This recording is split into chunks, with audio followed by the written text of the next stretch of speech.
Ahoy crew, and welcome back to the Maritime History Podcast. Today we finally embark on a discussion of that most famed of ancient institutions, something that has come to be known most widely today as the Delian League. Today then we have episode 41, A League of Our Own, or the Delian League. In full transparency, just in case any of you might recognize the episode title joke, John Hale does make a similar use of that phrase for the title of Chapter 6 in his book, Lords of the Sea. I had written this whole episode and I was checking some sources when I realized the replication there. So it was certainly unintentional, and also, being from the home of the Rockford Peaches, I personally just couldn't pass up the chance to use the reference. But all credit, fair credit, goes to Dr. Hale for getting to that one first. So with that cleared up, at the outset today, I want to make clear that several of the key events in the episode today are things that we discussed or alluded to toward the end of Series 2 and Episode 39, Episode 40.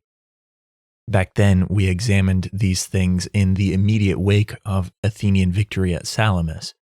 And while that is certainly one facet of the examination, we did cut the story short before we had followed the threads much further. That is exactly what we're going to try to do now, though. So by revisiting a few of the significant events that occurred after the end of the Greco-Persian Wars, we can now connect them with the things that come after to help us fill out the rest of the picture, connect the proverbial dots, if you will.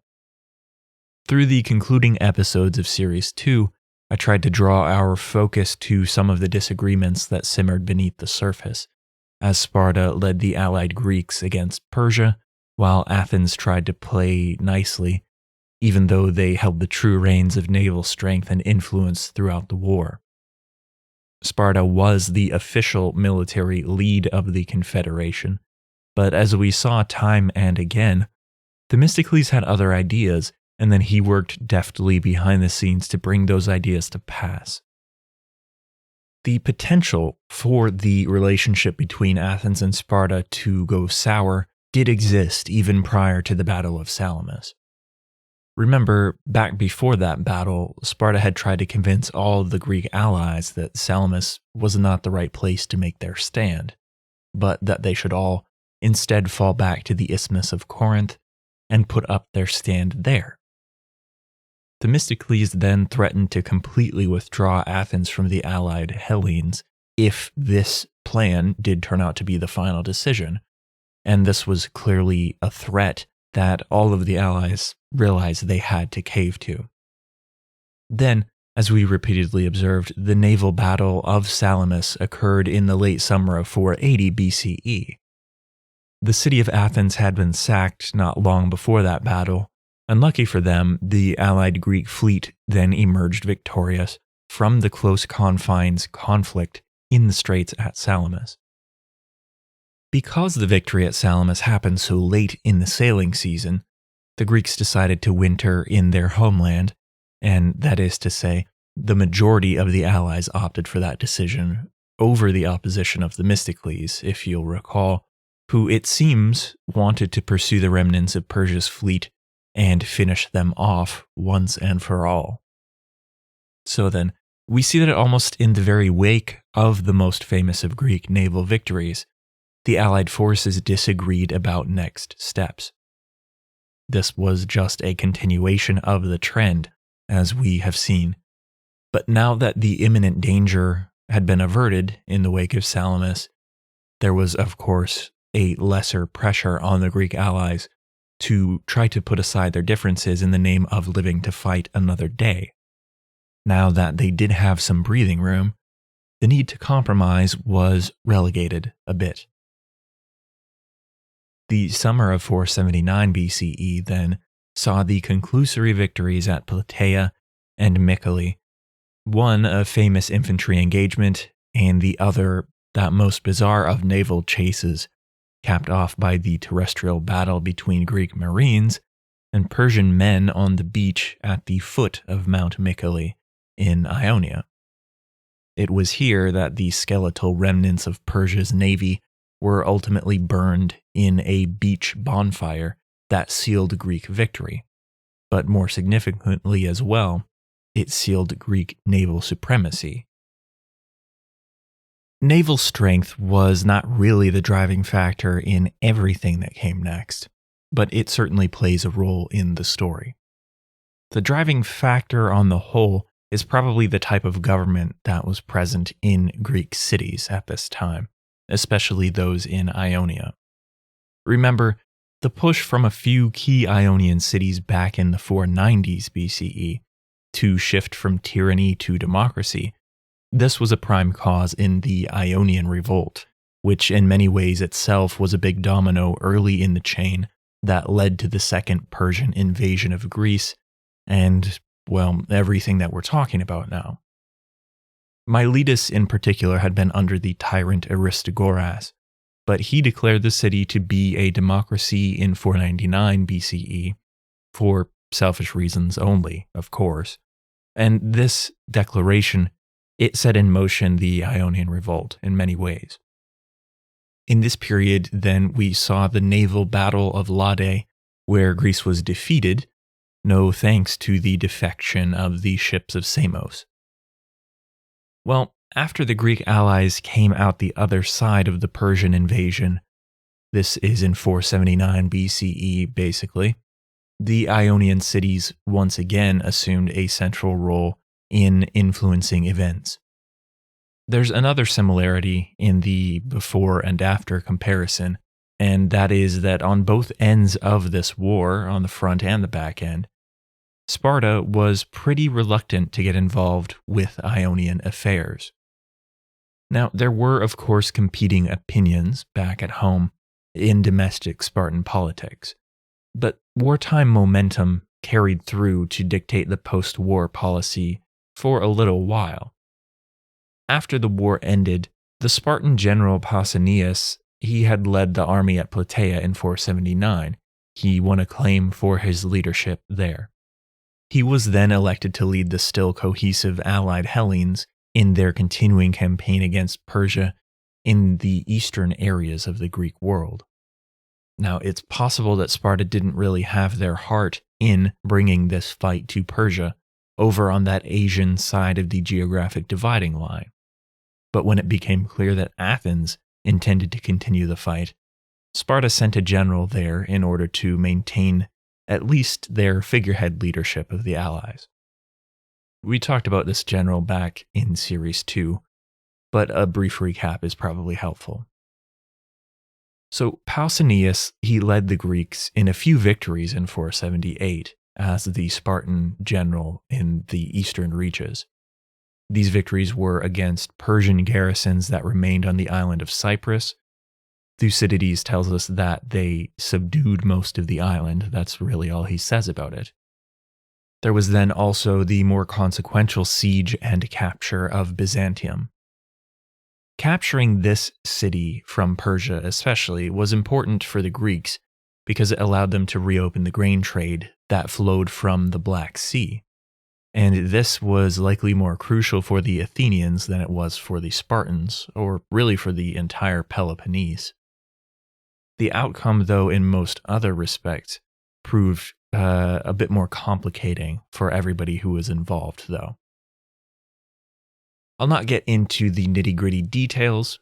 The historical accounts, though, seem to agree that the Spartan general Pausanias, although he did win some of these victories, he was arrogant, he was perhaps violent, and then in the end he also saw fit, for whatever reason, to adopt Persian accoutrements and habits.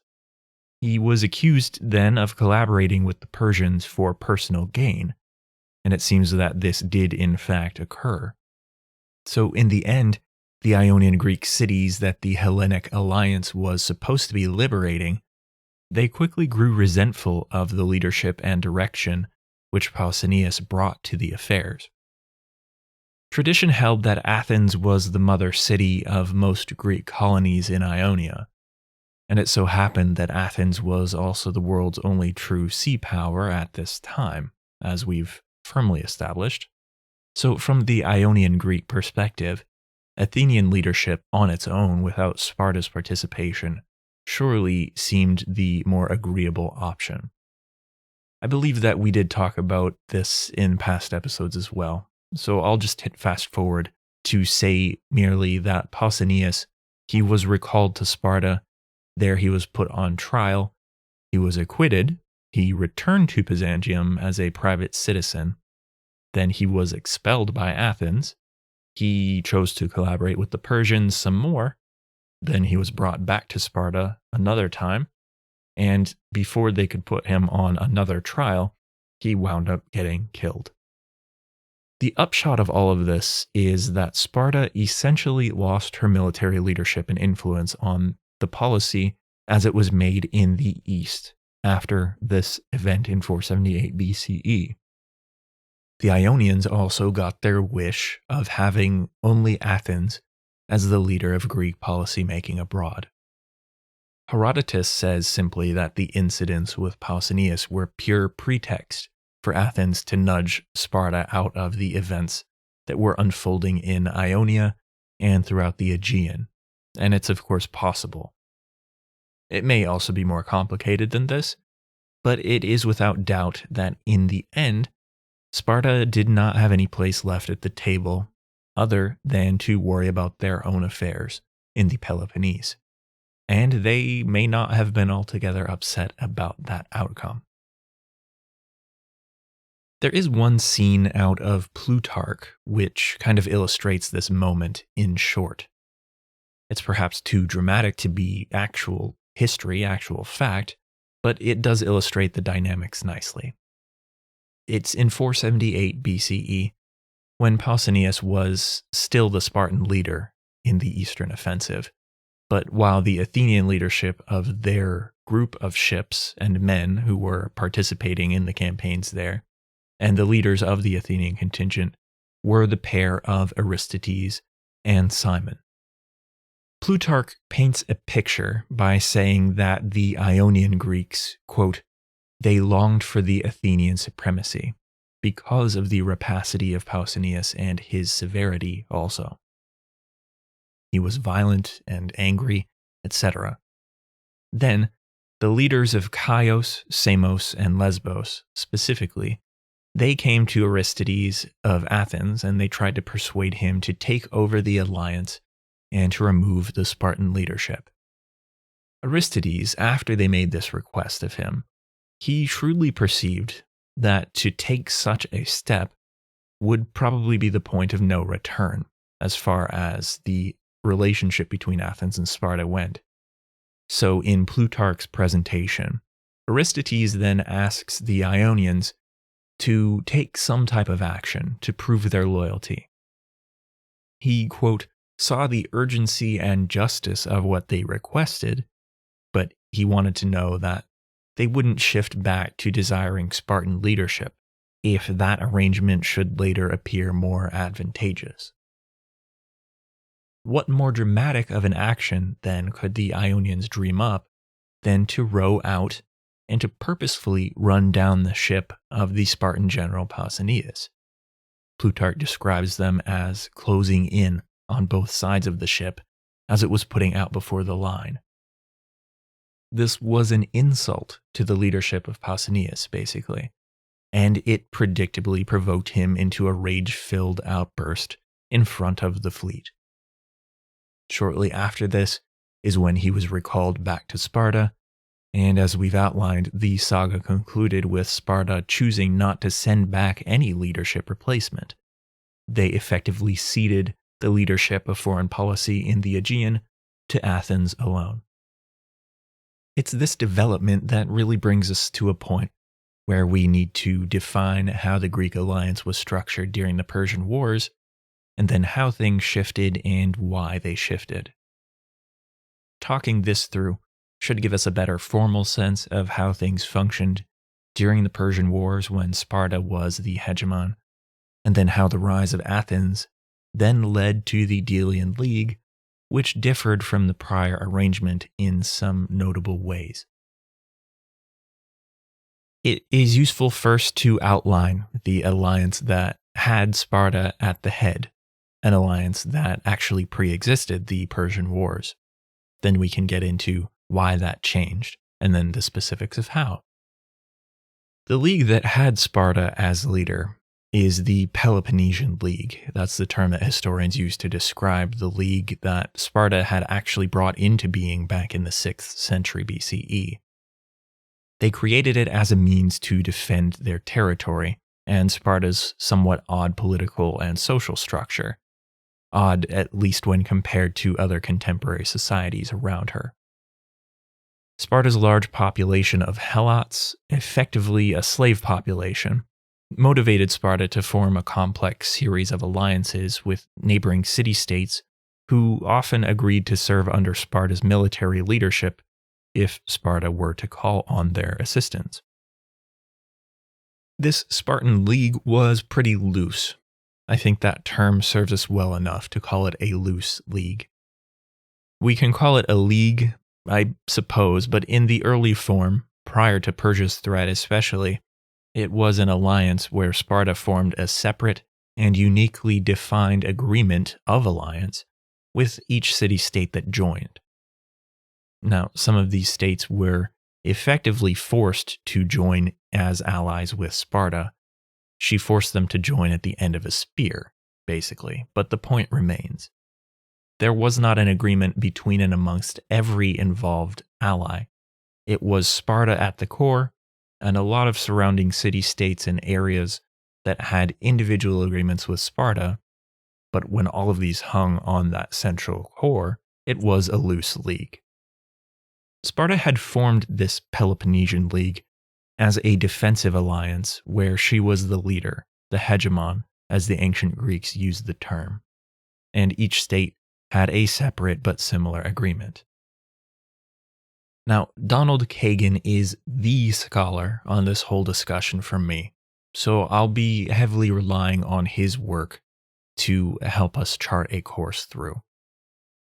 To start, he describes the early purpose of the Peloponnesian League as being one where, quote, pragmatism, not a theory, provided the interpretive principle within the alliance, close quote. This is to say, basically, that while the alliances themselves were formal, Sparta threw her military might on the ground. In reality, Sparta held all the cards. If it was to her advantage, she could pressure one or several allies to do her bidding, but if a random ally here or there requested aid from Sparta, she could typically choose whether or not to respond, and there were rarely any ramifications for Sparta if she acted as she pleased. Characterizing it this way is probably a bit simplistic, so with one qualifier, I'll let it stand for now because it does help us move things along. The qualifier to drop in is that there were internal conflicts inside Sparta that sometimes weakened the control she could maintain over the alliance. Sparta's internal constitution consisted of kings and ephors, simply put, and these leaders rotated, so the policy-making was not always agreed upon or consistent, a fact which Sparta's allies could, at times, exploit. Not much different from the way that the modern world functions, to be honest. It's just a built-in and ingrained element of politics, I think, but it's worth mentioning. So as we said earlier, the Peloponnesian League existed before any wars or fears about Persia had surfaced in Greek minds. But then when these concerns did become reality, a group of Greek city-states assembled and hammered out an agreement which is often called the Hellenic League, for it's the term Hellene that is often used by Herodotus to describe the group as a whole and the actions that they took. Kagan argues that the Hellenic Alliance was formed in 481 BCE, and that it was an agreement among the allied Greek city-states to join together to defend against Persia's incursion, but then also to go on the offensive if it became possible. He further argues that the alliance was perpetual, as agreed to by the Greeks. I think that the scholars can go ahead and duke out the specific points of debate here, but it does make sense that the anti-Persian alliance would be perpetual, given that the Greeks didn't actually know how long the Persian threat was going to persist.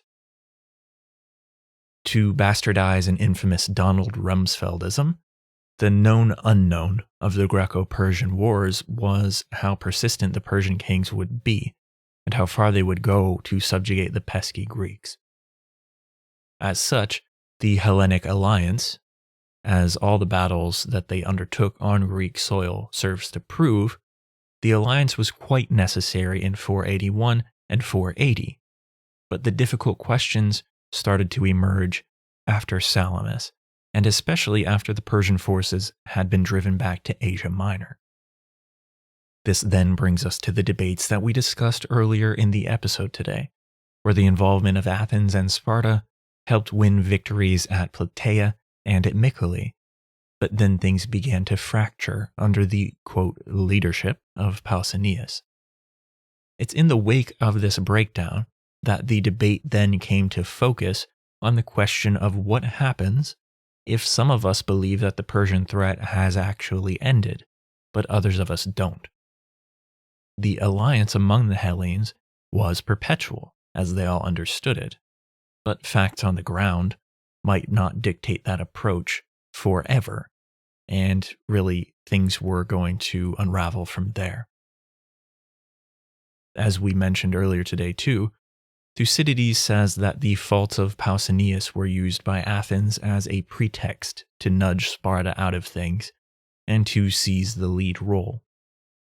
I think that this is an overly simplistic way to portray things, since, as we have seen in our talk about all of the Persian wars and all of the battles and strategy there was always that underlying element of fundamental difference in policy and objective between Sparta's leaders and the Athenian leaders.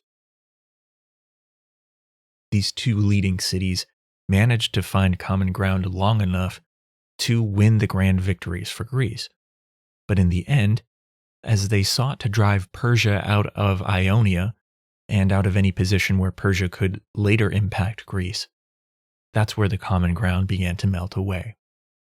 Pausanias was perhaps used as pretext at the very end of the road, but many progressive steps led to that point. Once the point was reached, though, what happened from there? Well, as we've seen, Sparta looked for a reason to not have to bother worrying about Ionia any longer, and that reason did, of course, materialize. Sparta withdrew, and although the Hellenic Alliance, the Hellenic League, still technically existed, reality on the ground had moved a bit. It was in this same time frame that Themistocles was back in Athens, and he was working his sneaky magic to make it possible for Athens to rebuild her walls, which antagonized the aims of Sparta again in a different way, so the relationship stressors were popping up on multiple fronts in the wake of victory over Persia. Once the dam finally broke and Sparta elected not to send any representative back to Ionia, it was clear that Athens was now in the driver's seat. It's interesting to me to see that Thucydides describes the transfer from Sparta to Athens as being purely because the Ionian Greek cities requested this outcome. He says that, quote, the Athenians succeeded to the supremacy by the voluntary act of the allies through their hatred of Pausanias. This portrayal focuses on just one element within the greater context, but still, it is true that the Ionian Greek cities were asking Athens to intervene, and Athens was happy to oblige. The bigger point for us today, though, is to discuss what now happened next. Athens was in that driver's seat, with the Ionians seeking assurance that they would have benefit of the Athenian navy and her protection in the Ionian defense against Persia. Athens did, of course, feel keen pressure to make sure that she could also defend herself if Persia ever decided to pursue a third invasion, and Athens probably thought at this point that they may have to do it even without the participation of Sparta. Aside from that, though, Athens also had ambitions of her own, no matter what Persia or Sparta did or didn't do. This, of course, then brings us to that formal creation of the League sans Sparta, which occurred in the winter of 478 to 477 BCE. At this time, the participating allies, they met together on the Aegean island of Delos. It's from this island that the resulting league's name derives. We know it as the Delian League, although there was a more formal name, which the ancient Greeks knew it by. The details of the league's original forming are unfortunately spotty. There are many details from this far back in history that are spotty, as we know, so make do we shall. The clearest description of what the attendees at the Delian Convention agreed to comes from Aristotle, believe it or not, writing over 100 years after the event. In his work on the Athenian constitution, he tells us that, quote, the Ionians swore to have the same enemies and friends as Athens. So in a sense, their vow was similar to the vow that Sparta had made anyone swear if they wanted to join the Hellenic League against Persia or the Peloponnesian League. Not too different so far then, although Athens was the hegemon of the Delian League. The way that city-states signified their oath to abide by this vow was to take a lump of iron and to cast it into the sea. The idea here being that their vow would remain in place until the moment that their lump of iron should see fit to cast off the bonds of physics and instead float to the surface of the Aegean. In other words, then, the vow and the bond to follow Athenian foreign policy was perpetual.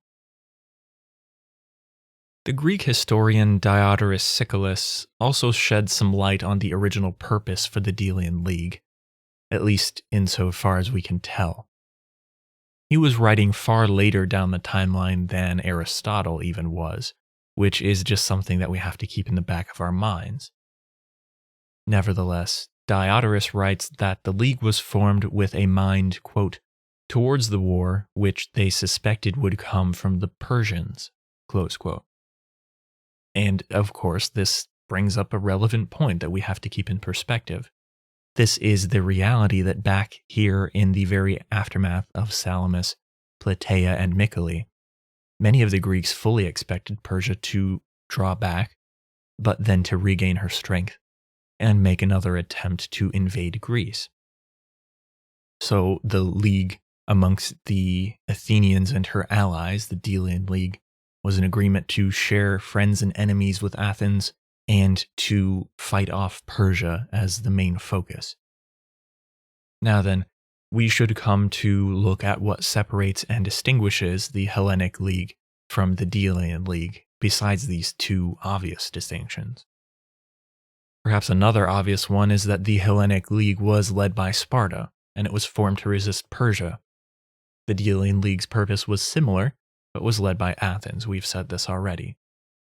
Beyond this, though, the Hellenic League's membership was quite different, even just at first glance. The Hellenic League was smaller. It consisted mainly of city-states from the Peloponnese and from central Greece, places like Sparta, Corinth, Aegina, Megara, and then, of course, Athens. The majority of states that banded together against Persia the first time around were in mainland Greece or the Peloponnese then. Many of the Aegean islands and the city-states in Ionia, they weren't part of the Hellenic League. Either this was because Persia had taken control of the Ionian cities very early on, or because the Aegean islands, they chose to Medize, probably because they didn't think the Hellenic League could actually protect them, and their hand probably was more wisely played on the side of Persia. Some of them were also just conquered by Persia early in the invasion, and they didn't really have much choice otherwise. So contrast this membership of the Hellenic League and the way it unfolded with the Delian League that later emerges in 478. The Delian League was comprised of almost entirely Aegean islands, and then Greek city-states scattered around the outer edges of the Aegean. No cities from the Peloponnese joined the Delian League. This league was almost exclusively the territory of Attica, along with later Euboea, the island, and then an array of city-states in Ionia, Thrace in the northern Aegean, then the Hellespont, along with Caria in the southern Aegean and southern Asia Minor, with a countless number of islands of the central Aegean also along for the ride. As such, the distinction between the Hellenic League and the Delian League is pretty clear. The formation of this separate League of Alliance, it's really the point where the naval supremacy of Athens is formalized. This also really then sets the wheels in motion in a more clear sense, and it starts to sketch out the lines of conflict that will begin to emerge.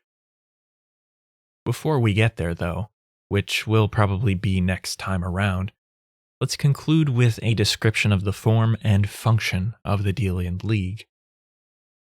The most noteworthy aspect of the Delian League is often focused upon by historians who analyze it, and this is the fact that the League agreed to financial contributions that would go toward keeping the alliance in readiness to defend or attack Persia at any time.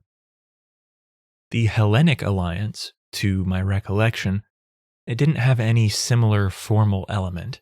It was just a defensive alliance where the members agreed to share common friends and enemies, and to join military action if called. I don't think that there was any formal voting structure in place either for the Hellenic allies, which, as we will see, is another distinguishing factor. In contrast, the Delian League formalized their required contributions that the members had to contribute, and even formalized the place where the spoils of war and where the member contributions were to be stored. The island of Delos, where the League was formed, was also the location of the League's treasury to begin with, and this is, again, part of the reason why it's known as the Delian League. The members agreed to either supply forces or money into the League.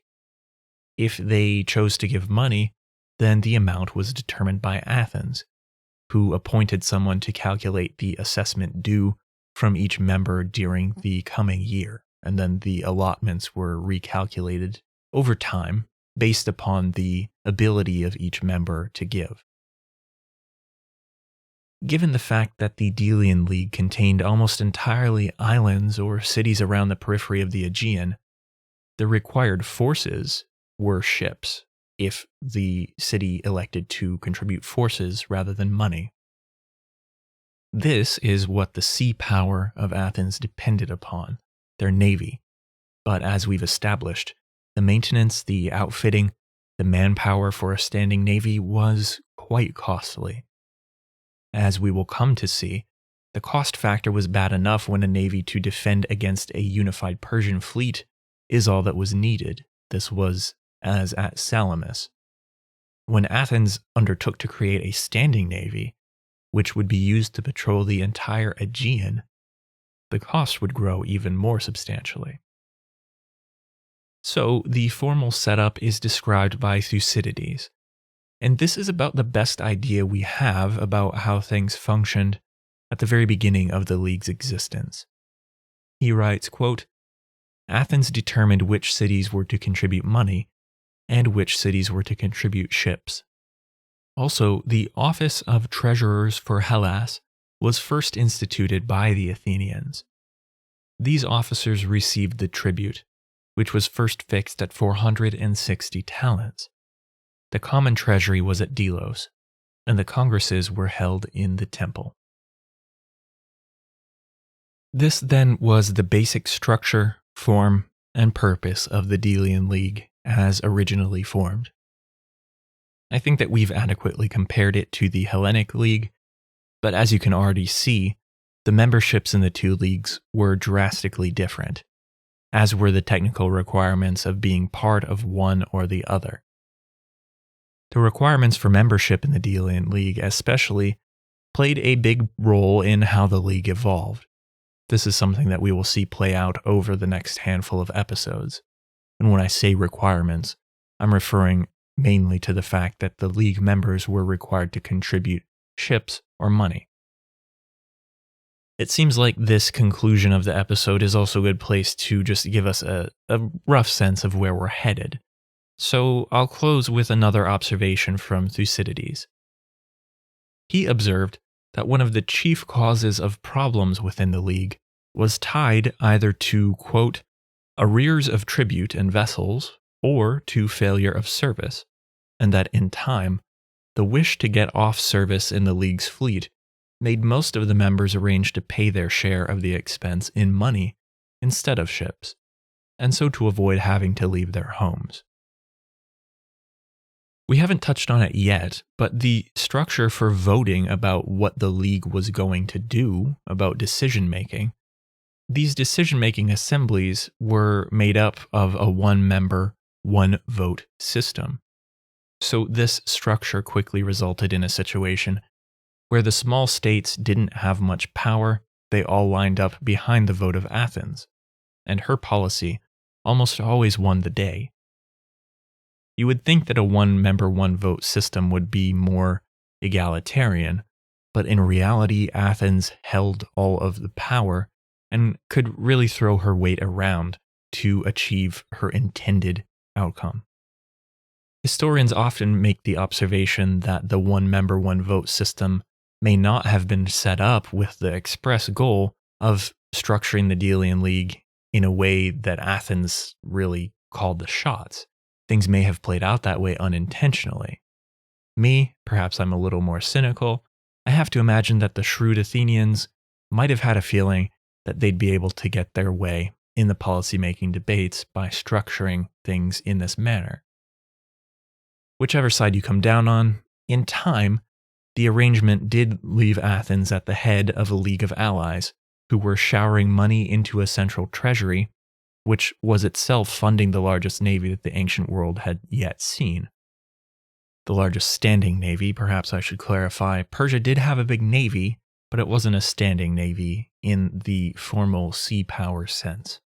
It's perhaps a technicality, but I felt the need to make the distinction.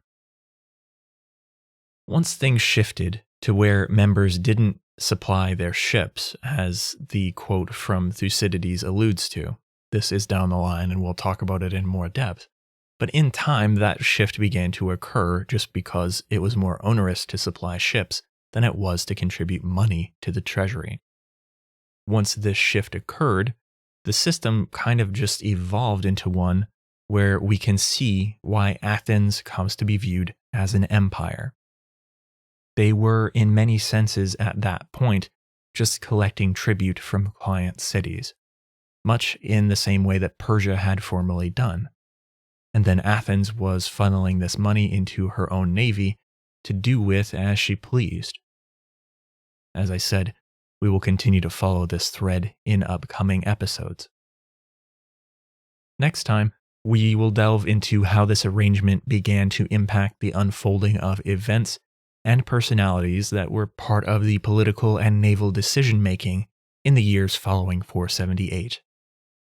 Thankfully, this will also get us right back into looking at naval battles and naval strategy, which, believe it or not, they see Greece again face off against Persia. There's so much more besides that happening in the mix too, so we will do our best to make it all make sense on the next episode and following. To conclude today, I just want to say thank you all for listening and for continuing to support the podcast so generously. I'm aiming to return to more regular episodes, as I outlined on the Series 2 recap and on the update that were recently posted. These more regular episodes will have to be a more manageable duration of episode as well, and I hope that will be a welcome development for the most part. Going hand in hand with this, I'm aiming to push out more consistent member episodes as well. These will be made up either of cutting room floor type discussion from main episode research here that just has to get cut for the sake of time, or I may also focus on other reading that I do about maritime concerns from any number of eras on the member episodes. We'll have to see how that plays out, but if you have any requests, do let me know. And remember, the website and social media outlets are the best place to stay apprised of all of these developments. And members, you can reach me by email at any time if you have requests or questions. Your support is always immensely appreciated and impactful. Finally, today, I wanted to mention the potential on my part that some of the older episodes could possibly do with a remaster. I have listened to some of them, and my oh my, were the microphone and recording editing skills that I had back in the day lacking. In recent months, I've been able to upgrade the equipment that I use to record, and I've learned a lot more about proper editing and recording. I may do some Redux episodes here and there if possible, and I hope that's of benefit. I think it gets more new listeners also plugged in earlier on. But there is also something about seeing how indie podcasts evolve over time, so I'm not quite decided there yet. I do, however, like the idea that re-recording or editing could allow me to also drop in some new sections to older episodes, because the archaeology and the research is always ongoing, and there are some new discoveries that I think would fit well into past discussions we've had. The other tangentially related note to share here is that I have been slowly adding episode transcripts to the website proper, just because I think it's important for anyone to have access to the material if they so wish, regardless of situation, ability, or technology at hand. More outlets are better, basically. So do check out some of the earlier episodes for transcripts and images of everything that we talk about.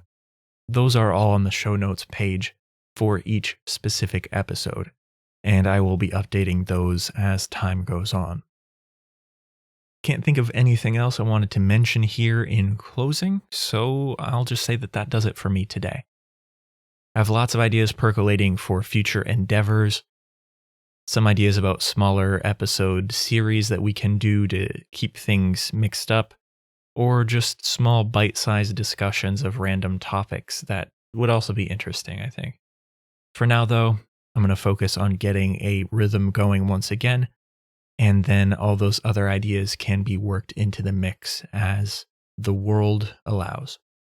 One step at a time, though, right? That's the mantra.